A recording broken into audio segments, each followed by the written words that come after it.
ഉള്ളവരെ പോലും ലഹരി അടിമകൾ വെട്ടിനുറുക്കുകയൊക്കെ ചെയ്യുന്ന ഒരു കാലഘട്ടമാണിത്. ആ സമയത്തുള്ള ഒരു ഏറ്റുപറച്ചിൽ വളരെ പ്രസക്തിയുണ്ട്.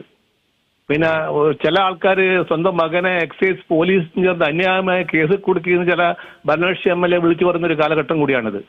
അപ്പൊ ഒരു പൊതുപ്രവർത്തകൻ വന്ന് തന്റെ മകൻ പെട്ടുപോയ അപകടാവസ്ഥ തുറന്നു സമ്മതിക്കുന്നത് വളരെ വളരെ വളരെ ശ്ലാഘനീയമായ ഒരു ആ അച്ഛന്റെ കണ്ണീർ കാണാതെ പോകരുതെന്ന് നമുക്കൊക്കെ പറയാനുള്ളത്. കാരണം വളരെ വളരെ ഈ കേരളം ഇപ്പൊ ലഹരിയിൽ മുങ്ങി താഴുകയാണ്, മുങ്ങി നടക്കുകയാണ്. നിങ്ങൾക്ക് അറിയാം 2020 എനിക്ക് തോന്നുന്നു 2020 സുമാർ 5000 താഴെയായിരുന്നു ഇവിടുത്തെ കേസ്.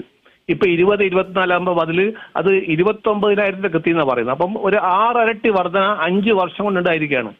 വളരെ വളരെ ഈ നാർക്കോട്ടിക് എന്ന് പറയുന്നത് ഒരു ഡർട്ടി ബിസിനസ് ആണ്. അതാണ് ഇപ്പോഴും നമ്മുടെ നാട്ടിൽ വളരെ വളരെ വളരെ ആയിട്ട് ഒരു കുടിൽ വ്യവസായം മാതിരി തളച്ചു വളർന്നത്. അപ്പൊ ഇത് തീർച്ചയായിട്ടും എല്ലാവരും വളരെ വളരെ